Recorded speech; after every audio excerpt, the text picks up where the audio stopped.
Hello, my spooky friends. It is I, Zach, one of the hosts of the Wimplash pod, here for a little pre-episode explanation, if you will.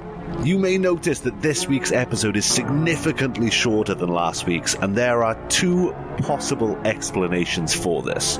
Number one, the curse of the Poltergeist. The curse that affected not only the production, but the crew and cast of this movie has swooped in and wreaked its havoc on our silly little podcast. Or two, we are a fledgling show with no idea what we're doing and unstable internet connections, meaning that one of our recordings cut off halfway through the session.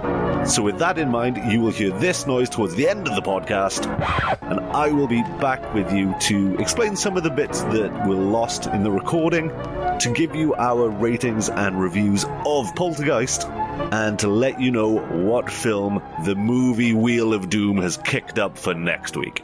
And with that in mind, sit back and enjoy episode 2 of Wimplash.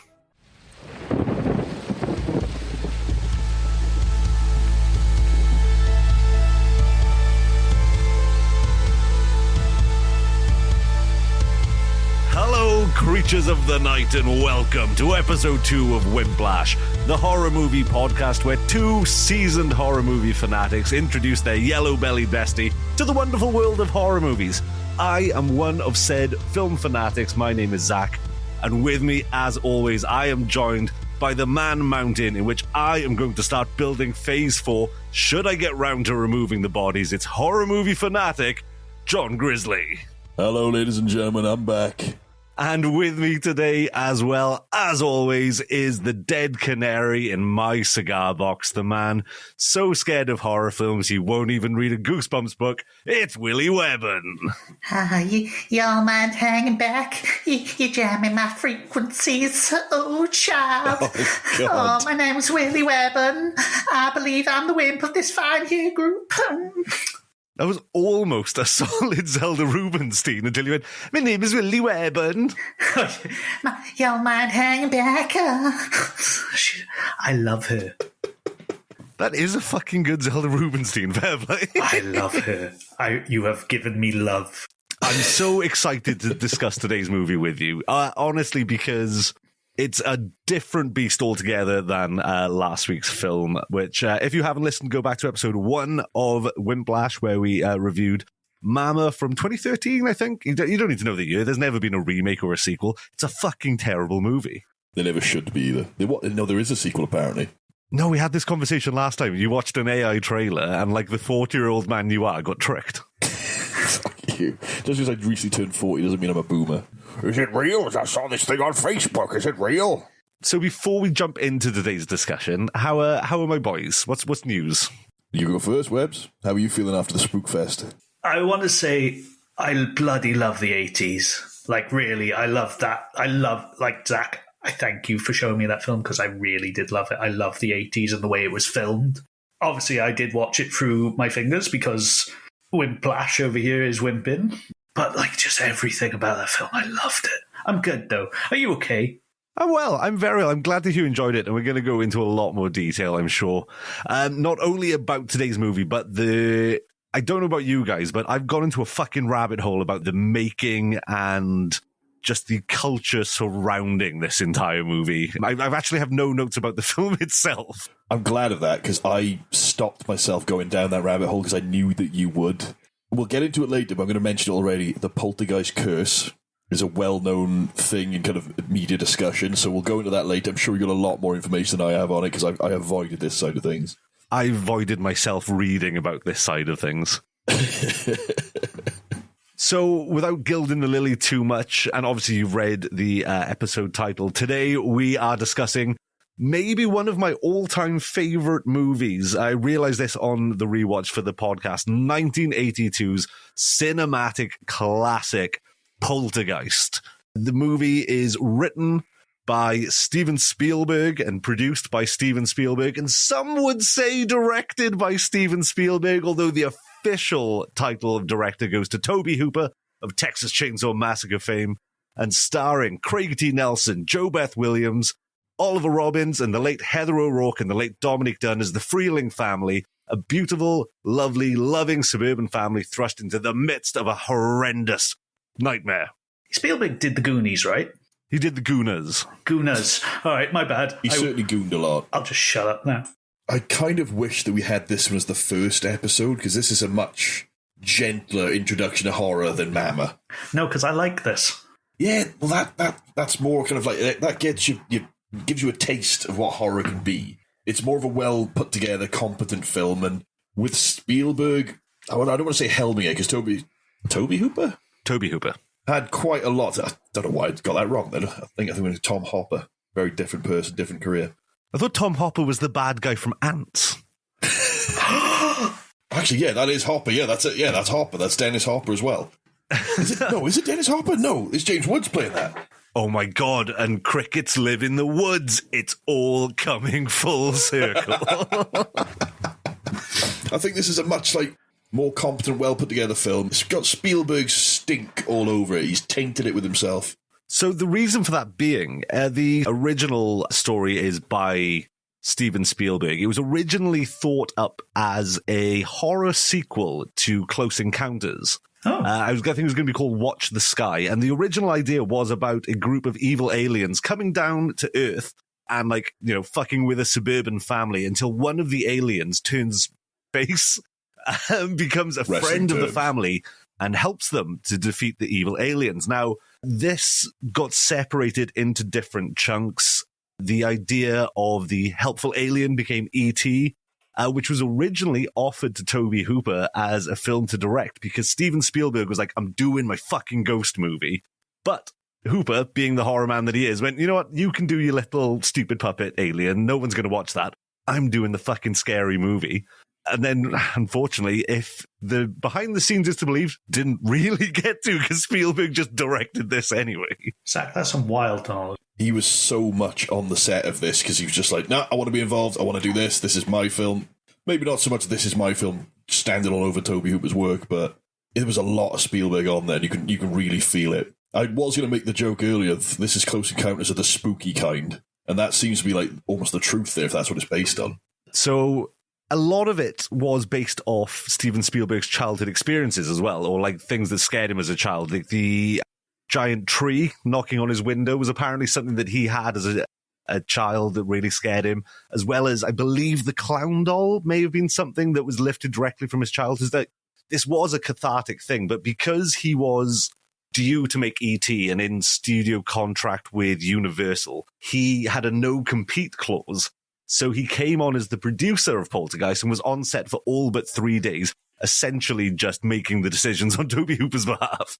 You know, like you say, it was obviously his fears. Was he also afraid of the American national anthem? Because that appeared way too many times for me. And with the current climate on the world, I triggered hearing the Star-Spangled Banner or whatever you bloody call that thing. It was a different time in America, and nothing says how different it was than the dad lying in bed, smoking a joint, reading a book on Reaganomics. Yeah. That's in my notes here. I love that scene of getting stoned, not just stoned, but the 80s stoned, giggling away and reading a Reagan book. There's such a dichotomy there. I knew in that moment that's why you liked it, and you knew I would like it. Because I was like, that is a cool dad and a cool mum. I like these guys. Granted, their parenting is a bit shit. I don't think it's good parenting at all, to be honest. What if they got a little bit too stoned, fell asleep with a joint in their mouth, and they didn't have a time for haunting because they burnt the fucking house down? No, but the kids came in to take the joint out of their mouth and then fell asleep in the bedroom with them. Don't remember. Oh, the kids finished it off, maybe. They had ends. Yeah, they went till mum and dad went to sleep and they started just toasting their roaches. Oh, God. So, yeah. Film starts with the American national anthem. I stood up. I saluted so hard that I gave myself a forehead bruise. I got a boner. It really... I started singing the Venezuelan national anthem just to kind of equal things out a bit more. And can you give us a rendition of that now for those of us who don't know what that is? Venezuela. You have more than that. I know you have more than that. I've got so much more, but I can't go that far. What's the second verse? Because I'm assuming that was the first verse. Don't fuck with my oil. Where the fuck's my dad gone? He got abducted by an orange man. This is really funny because I was going to say in our pre-production meeting, maybe we should not talk about so many cultural things to not date the episodes, but fucking hell, we live in such a worrying time. How can you not talk about it? As well, I don't mind not being allowed into America if that counts for spitting bad rhymes against their man in charge. That was not a bad rhyme. That was the Venezuelan national anthem. Have some respect, man. It can't be a bad rhyme when he only said one word. One word over several syllables, thank you. I don't know words. Right, once again, going into this film, I don't know if you're trying to test me, but as soon as there's a dog figure, I'm like, if that motherfucker dies, you guys... I picked up on that too. Yeah, it's instantly like, oh, dog again. Yeah, okay. Ebuz, the best fucking name for a dog ever. And speaking of family pets, this leads me into, I forgot to tell you guys, I have a segment that I'm going to do on the episodes now. We have segments now? No. I've thought of a segment, and you're going to love the name for this. This is going to be a new repeating segment where we talk about the film's death toll in what I'm officially referring to as Ice Z's body count. Nice. See, you love it. The death toll in this movie is an astounding one budgie. Oh, yeah. I was going to say it's a goose egg, but no, you're right. The budgie does go. Wait, can you not include everyone that's already dead? Because we see enough death. Oh, those people were already dead. And by that, I mean actually already dead. I don't know if you know this, and this is going to go into the curse element of the film, Webb. What? Those were real corpses. Yep. What? Yep. All the bodies that pop up in the... I do not believe this is true. This is a well-known thing now. It is cheaper, or at the time, it was cheaper to get cadavers from a medical school. Are you fucking serious? I'm serious. It was cheaper to get them from a medical school, actual dead motherfuckers, than to get props or make props for the film. So they just... And, by the way, what was the name of the actress's name? Fuck, I forgot it. It was... the mum, Jo Beth Williams. That's it. She did not know that until after the fact and was very disturbed by it. What the actual fuck is going on? Yep, so apparently they bought actual skeletons, basically weathered them up a bit, and just used real actual skeletons, which leads to the curse of Poltergeist, which I'll get to before one other fact about that scene that I love. And the research of this film's really tainted my feelings on Steven Spielberg, apart from this one section where, in that scene, I was watching an interview with Jo Beth Williams. She was saying that her main fear in life is being electrocuted in water. And obviously she's in this pool, there's lights, there's fans, and she was petrified that, someone on set would knock something into the water, electrocute her, and it'd be game over. And in all fairness to Steven Spielberg, he got in the pool with her, just out of shot, looked her dead in the eyes and said, there we go, if you die, I die. And that gave her the confidence to carry on with the scene. Metal as fuck. Fair play, Spielberg. What a producer. Why did he reference Lucas so much in this as well? Oh, they're best friends. The two. There's a lot of Star Wars there, but that's also because Star Wars is so popular in the 80s as well, so it's no surprise. I brought up, there's also an Alien poster in the kid's bedroom, and I was like, why I didn't pick up on that. Yeah, there's an Alien poster in the kid's bedroom, and I was like, what? These kids are like 4 and 6 or something, right? Have you seen Alien yet, Webbs? I have seen Alien. I actually like stuff like that. As soon as you put this bloody word poltergeist or haunting or ghost or fuck off, Sorry, I'm swearing a lot tonight because it... I can see it's affected you. All right, can I also bring up the fact, I used to fall asleep quite often.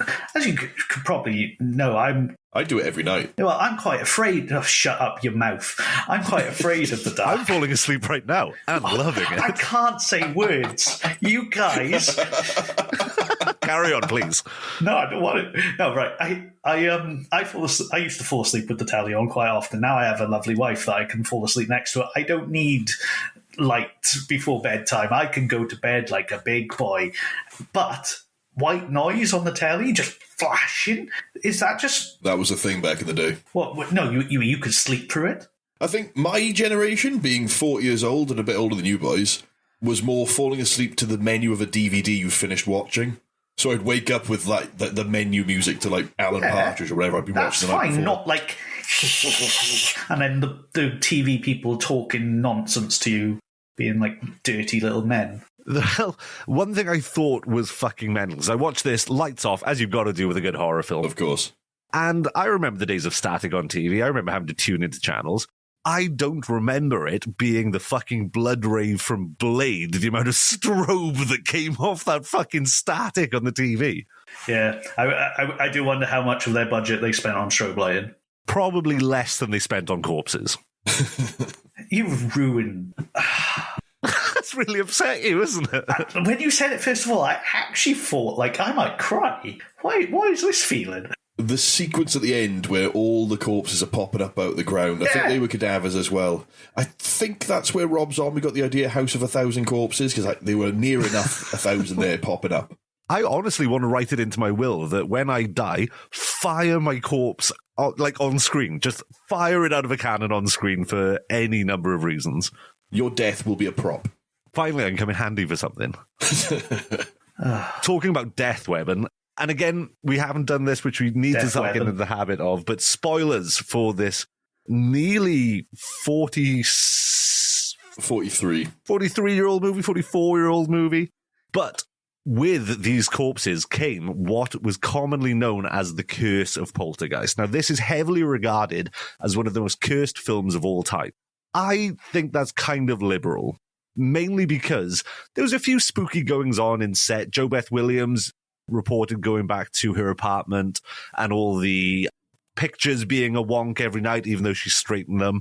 The real main idea of this curse is that the two sisters in the Freeling family, Heather O'Rourke, who played Carol Ann, and Dominique Dunne, who played Dana, both died shortly after the making of Poltergeist films. Heather O'Rourke, the little blonde girl, maybe the best child actor of all time, unfortunately had a misdiagnosis of Crohn's disease and died shortly after the making of Poltergeist 3 from a bowel obstruction.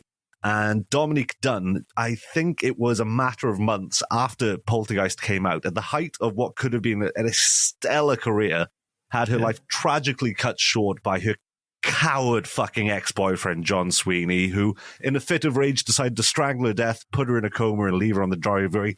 And John, if you're fucking hearing this somehow, I hope you get the coward's death you deserve, you utter shame of a man. Fuck you. We know where you are. We're coming for you. And this leads me to my new segment on the podcast, Death Threats to People. What about that little bucktooth little motherfucking kid? What happened to him? His teeth freaked me out. He's still alive, I think, isn't he? Oliver Robbins is an American actor, writer, and director, and thankfully, he's still with us. I was so happy when he was getting eaten by the tree. Let's talk actual film beats then. So, yeah, let's get in there. This film fucking starts with the spooky and just doesn't kind of let up. I think the first thing you see is like a couple of chairs on a table and then a bent spoon, and then, as you've alluded to, Willie, fucking homeboy's getting noshed off by a tree. Yeah. That's pretty sudden, that one. And then the tree just fucks off to the Twilight Zone. Another cursed film. I did wonder if they had a secret Uri Geller hiding in their house, just bending spoons. He was in charge of all the props, so everything was bent around the place. Well, doesn't one of the paranormal researchers say that at one point? He looks behind the TV going, maybe they've got like a radio transmitter or Uri Geller in here. But once again, you said about like the first instances. Words, again, I'm not good with words at times, because wouldn't you just leave the house? Like, no, I want to play chair with this thing that is moving in my kitchen, and then jump around all excited. Hang on, I'll put a helmet on my daughter and let this weird entity play with that. That seems like a normal thing. I will stay in this house. And you said they were good parents. Hey, she put a helmet on her, but as we've already established, Mum was zooted out of her gourd a lot of this movie. Oh my God. I have to say, there was one point where after the breakfast scene, the little girl, what was her, Carol Ann? Is it Carol Ann? Carol Ann. Carol Ann. Oh, Carol Ann. She goes to the TV and she's watching her lovely little white noise, talking to the TV people, and the mum comes over and says, Don't watch that, it'll rot your brain. Then she switches it to just war scenes and she's still like face up to the TV. I was like, that's nice. I like that. Yeah, I picked up on that straight away. He was like, well, excellent parenting. Yeah. That'll rot your brain. Just turns the chance. Doesn't turn it off. Just keep your face right in that radiation tube right there. War. It's USA again. That's the Spielberg, man. It's all about the American nuclear family. Before the tree even eating him, though, like when they're all in the bed after getting zooted out, as we said, like, when she wakes up to the static and she starts talking, then this little ghostly hand comes out the TV. That was the first point where I was like, I'm not enjoying this film now. So yeah, this is what I mean. This has got some fucking Ghostbusters-ass graphics. Did this film actually genuinely scare you? It gave me the chills at the idea, if that makes sense. Okay. I had chills at the idea, like, as there were some jump moments, don't get me wrong, but as for my own feelings on it, it was the idea of ghosts gave me chills more than anything. Well, that's good. I regard this as a very gentle horror. I barely see it as a horror film for me, but it's a very gentle one. I must say, I love this film. I absolutely loved it. Zach, I give you so many props for this. Thank you. I can't fucking wait, because some of the things that I've put on the movie wheel are going to test our friendship. So I'm so glad we found at least one film that we can agree on. I honestly think this would have been a good starter to kind of really ease you into it a bit more. I just realised, bad parenting again. When the kids are in the bedroom and there's a storm going on, they just leave the curtains open. The kids scared of the tree, leave the curtains open. Just close the curtains. Be parents. Be normal fucking parents, god damn it. But Craig T. Nelson, he told him about the storm counting thing. That was good. But he told him really bad. He was, when there's a flash of lightning, you've got to count until you hear the thunder. But he describes this after the flash of lightning, so he doesn't start counting, and he gives him a really fucked barometer. So, like, he's like, there, that was only 3. And it's like, no, you've just spoken for about 4 minutes. Well, you say that as well. They're going to rescue the little lad out of the tree and leave Carol Ann on her fucking own. The girl who's been talking to TVs for the last couple of days. I was like, right, we're going to get out of the tree, but everyone come outside here. I'll leave the kid. Leave her on her own. And that's almost like an inciting incident, really. Because that's when things really start to take a turn for this family. Not the boy being eaten by a tree that suddenly disappears into the fucking negative zone. You just see a square of this tree floating away. That scene, though, that whole set piece has one of the genuinely most tense and scary parts of that movie, is when the bedroom's been all flip-fucked around. They can't find Carol Ann. They clear out the closet and they just see the shape of a small body with a blanket over it.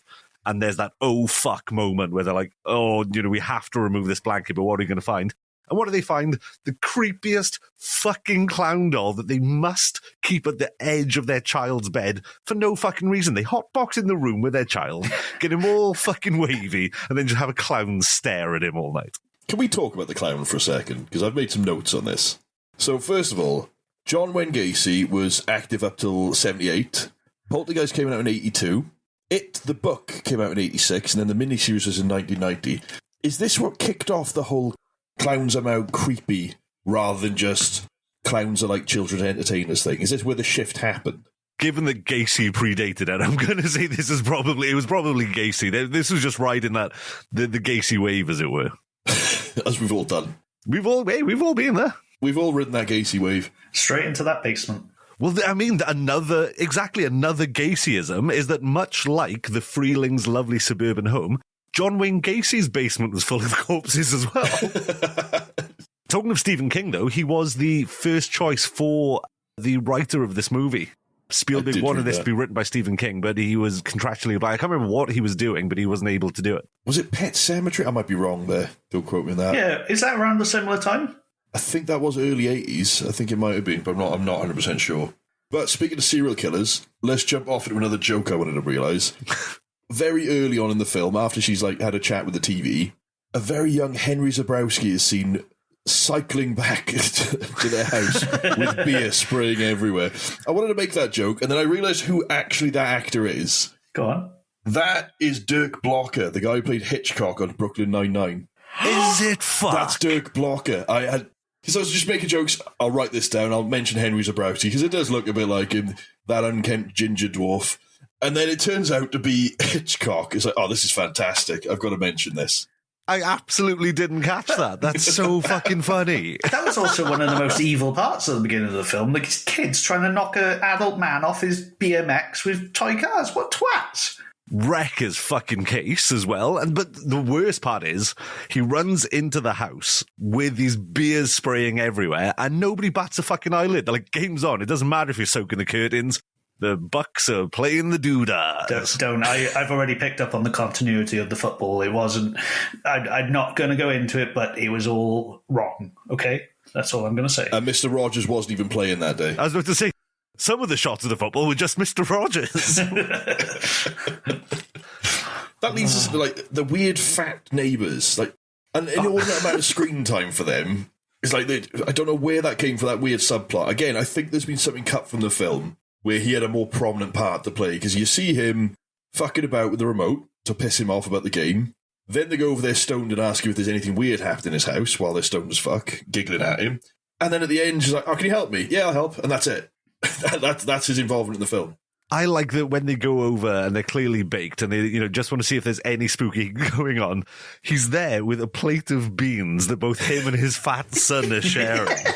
And apparently that was originally going to be spun off into a sequel, Poltergeist 2, Ben's Beans, but they couldn't really get the script off the ground. I just thought, like, doorbell's going, bring the beans. So talking about the adults in this movie being absolutely fucking ass backwards, there is a scene where Dana, the eldest daughter, 16 years old, on her way to school, she's got a book bag, she's got the bike, and the construction workers who are digging the foundations for a pool in the backyard, which only on this rewatch I realise is disturbing the ground in which the dead bodies are, and that's why everything kicks off. Yep. They all start leering at it. Oh, yeah, ooh, sexy lady. And what does Dana's mum do? She looks out the window and goes, oh, you guys. Boys being boys. It was the 80s. Even when he fucking leans in through the window and starts eating out of a pot on the stove, she just closes the curtains. She doesn't, reprimand him or fire him for being a sexual deviant chili stealer. No, it's just just close the curtains, you silly boy. To a high school girl.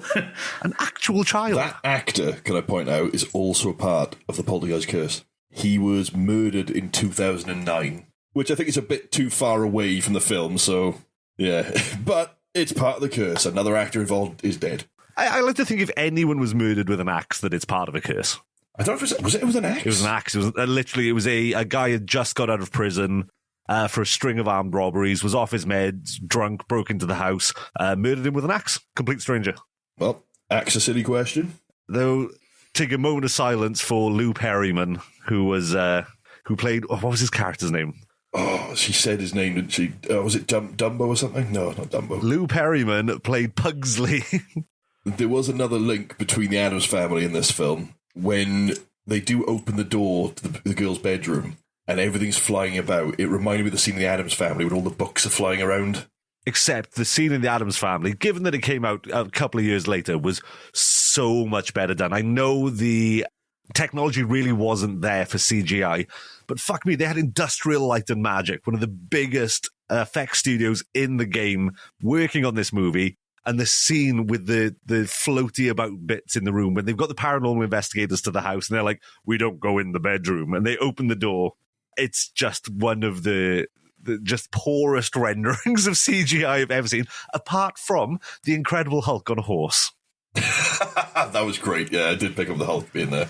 To be fair to them, 1982, you look back and they did a good job. The clouds, the storm coming in was very Ghostbusters reminiscent as well. I'll always love that kind of effect of the Ghostbusters clouds. So I felt that as well. I thought it was, again, very essential, especially Ghostbusters-esque. And it turns out that for some reason, Industrial Light and Magic were unable to do the effects on Ghostbusters, but the creative lead of the studio left and spun off his own company specifically to do the effects in Ghostbusters. Amazing. I'm so happy. I didn't read that. I love that. Yep, so that's why they look so similar. It's because they were under the same creative hand. What was the storm about?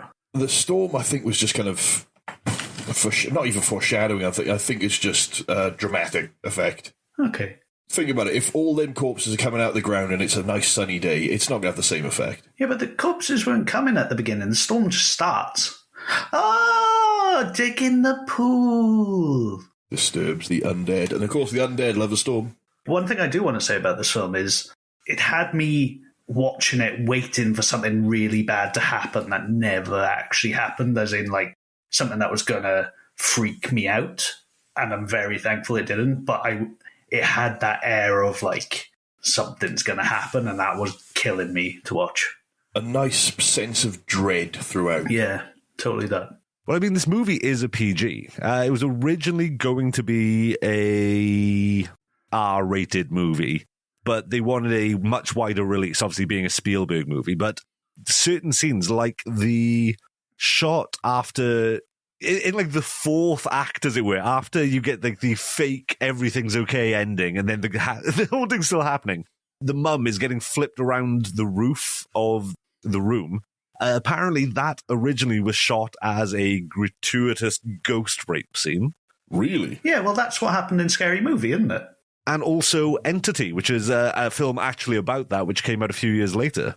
A couple of cool things about that scene is to do it, to get her floating about the ceiling, they had to build the largest gimbal in cinematic history up until that point.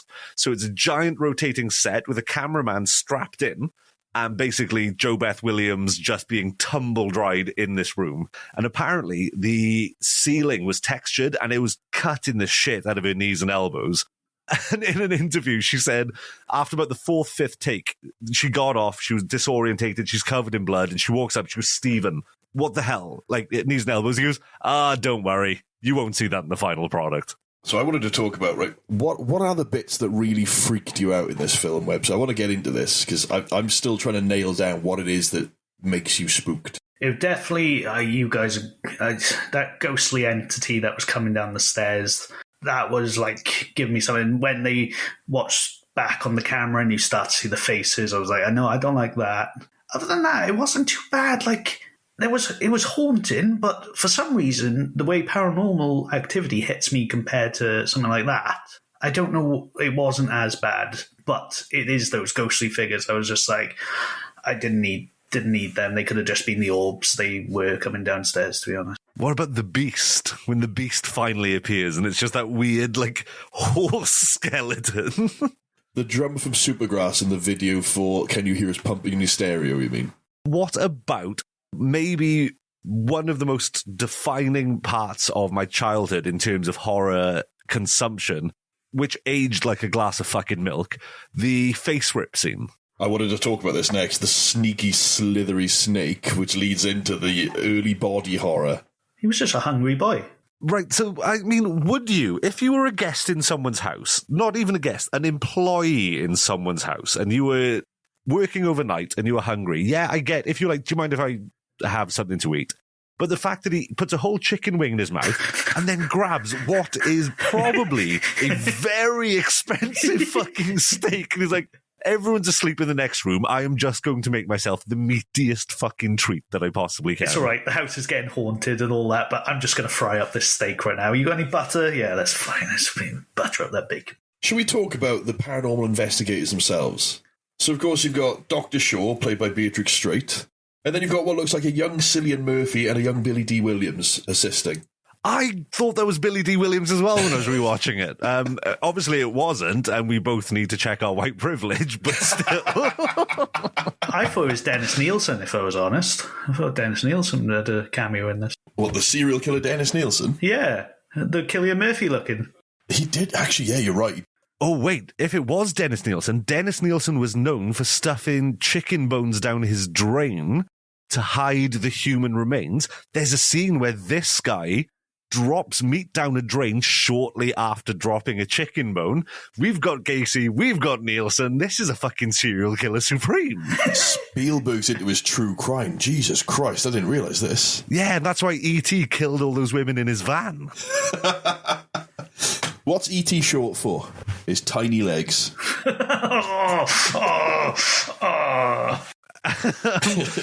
So, to go back to the meat scene, this is something that really touches on Spielberg's creative control. Just that whole section. Originally, the prosthetic of the steak, it kind of spills out some extra meats. The original prosthetic was apparently it turns into a giant cancerous monster, but Spielberg poo-pooed it, saying, no, I don't want that, just make it spit a bit of meat. And the face rip scene, they only had one prosthetic, and after the poo-poo of the prosthetic that they made, the special effects guy said, look, I'm not touching it. We've only got the one. This was super expensive. I don't want to do this. So the hands you see come up and rip the face are Steven Spielberg's hands. Because he was like, fuck you, I'm using this product. It's my film. It's not that other director you're on about. This is my film. I was going to say, have you noticed how little we've mentioned Tobe Hooper in this discussion? It's such a Spielberg film. You can feel it. It permeates everything. He's the one haunting this film. Spielberg and he did do The Goonies, right? Am I right in saying that? I'm pretty sure that was Spielberg. When I looked at The Neighbour as well, and the neighbour was wearing this Hawaiian top, I was like, oh, there's the Truffle Shuffle kid. Yeah, there he is, Chunk. Because Spielberg has this recurring theme where he loves to use Hawaiian shirts. He used them in Jurassic Park as well. Yeah, fat guys in Hawaiian shirts, specifically. I'd like to just cut you off at the pass, although it was co-written between Steven Spielberg and Chris Columbus of Home Alone fame, and produced by Steven Spielberg. Again, like this movie, all of the advertisements have a Steven Spielberg film. It was actually directed by Richard Donner of Superman and The Omen fame. Oh, shit, it was too. I remember noting that when I saw it. I was like, oh, no way, Superman Richard Donner. I didn't realise that. But like this one, Poltergeist, The Goonies seems to have suffered the same thing, where all of the marketing material, Steven Spielberg presents, a Steven Spielberg film.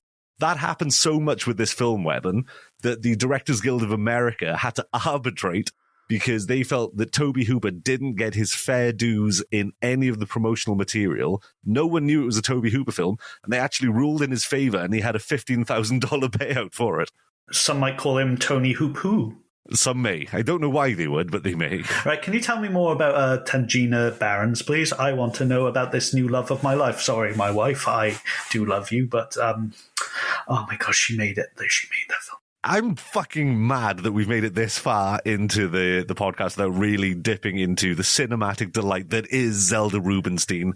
Born May 28th, 1933 in Pittsburgh, Pennsylvania, and unfortunately no longer with us, passing away 2010 at the ripe old age of 76. What a fucking amazing role she plays. She's only in the film for like 14 minutes, but you speak to anyone about Poltergeist and they tell you Heather O'Rourke and Zelda Rubinstein. Yeah, they carry the film. Don't get me wrong, everyone else was great in it. The dog especially. The dog actor was great, but Zelda fucking Rubinstein was... She's got some of the best lines in the fucking movie. Like, when she's addressing the room and Craig T. Nelson doesn't answer her. Obviously, he's got a nefarious purpose. And she asks the question again, and she doesn't say something. And she looks and goes, I'm addressing the living. It's fucking brilliant. It's beautiful, isn't it? There is no death. It's only a transition into a different spirit consciousness. Oh, I love that woman so much. This house is clean, that line. Although, most of the time, all I can think of is Jim Carrey with that one. Yeah. Ace Ventura. I have exorcised the demons. This house is clean. I cannot tell you the last time I saw that movie. Well, maybe we need to add it to the list, because that's a horror all of its own. Yeah, it's got... Is it Napalm Death? No, Cannibal Corpse. Cannibal Corpse. Fantastic choice. But let's not go to Ace Ventura territory. Let's get back to Poltergeist. Let's get back to Zelda Rubinstein. So, one of the reasons that she was picked for this film is that she truly believed that she was a psychic medium. And two instances I've heard about this in interviews. The first one, apparently she had a dream once where her childhood dog floated up to her, looked her dead in the eyes, went, I've got to go now, Zelda, before disappearing. And she woke up to a phone call from her mum letting her know that her childhood dog had died. That was during the filming of Poltergeist. And during the filming of the third one, apparently she had a moment, doing promotion for the third movie, she had a moment during a photo shoot where she just froze and jolted. And everyone's like, what's going on? She's like, I've got a bad feeling something happened. She couldn't quite make out what had happened. And that, to the best of their recollection, was the exact moment that her mum died. For everyone who is just listening to us, if you could see my face right now, it's just gawped because everything these guys are telling me, wow, there's so many facts of this movie that I did not realize as the innocent man watching. I thought your camera had frozen, to be honest. Dude, honestly, as good as this movie is, the lore of this movie is infinitely fascinating. Oh, yeah. There's a lot around it. It's incredible. She was wrong when she said this house is clean, though, right? Oh, yeah, it wasn't clean at all. She fucked that up completely. Oh, terrible psychic. She was aura farming throughout the film, but then she didn't actually get the job done in the end. I trust this small little southern lady. Let's go have a bath and put my kids to bed. Seems like the right thing to do now, isn't it? Again, totally mental. We're moving out of this house. We can't stay here another night. Okay, cool. Kids, just whatever. I'm having a bath. Fuck off a minute. He still says, like, I'm going to go to the office. If the kids get tired, we can wake them up later. It's like, how about no? Don't go back in the fucking house. Your wife's got rogue hair. Your daughter's got PTSD. Let's just carry on moving out of the house. Your daughter has just been hidden in the dread minge that we see later on. For months. I'm popping to work. Work from home for a bit, mate. Come on. Yeah, now you got it back. I wouldn't take my eyes off it, if I'm honest. Talking about his work, though, this is what I mean. He's a big champion of Reaganomics and of the 80s economic boom. He is the #1 sales... Well, wasn't that a fun and spooky time for everyone involved? In terms of parts that were lost in the recording, and given that I'm doing this from the top of my head a few days after the record, I think we mentioned Lewis Teague, Craig T. Nelson's boss, the real estate mogul and the man responsible for not removing the bodies, obviously touching on Craig T. Nelson's excellent line delivery in that scene, and the fact that Lewis Teague is named after the director of Alligator, I believe. We also talked about the clown scene, the infamous clown puppet coming to life and making Robbie's life a living nightmare, and the fact that the animatronic fucked up and nearly killed the actor playing Robbie if it wasn't for Steven Spielberg jumping in and removing it from his neck. We also delved a lot further into Spielberg's public response to this movie after the backlash, and his apologies to Tobe Hooper. In terms of ratings, Willy Webborn gave this a 3 out of 10 for scares, and I believe a 7 out of 10 for overall movie enjoyment. Grizzly gave it a 1 out of 10 for scares and a 7 out of 10 for enjoyment. I gave it a 1 out of 10 for scares and a solid gold 10 out of 10 for enjoyment. This is one of my all-time favourite movies. Of course, we span the movie Wheel of Doom. For those of you who don't know, Willy Webborn goes in blind on these movies. We simply give him the name, he does no research, he watches them and comes back with his honest opinions.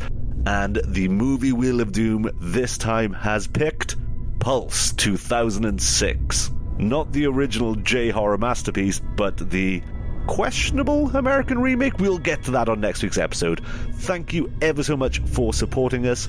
Remember, like, review, tell your friends, scream it in your granddad's face. Anyone who likes horror will hopefully like this podcast.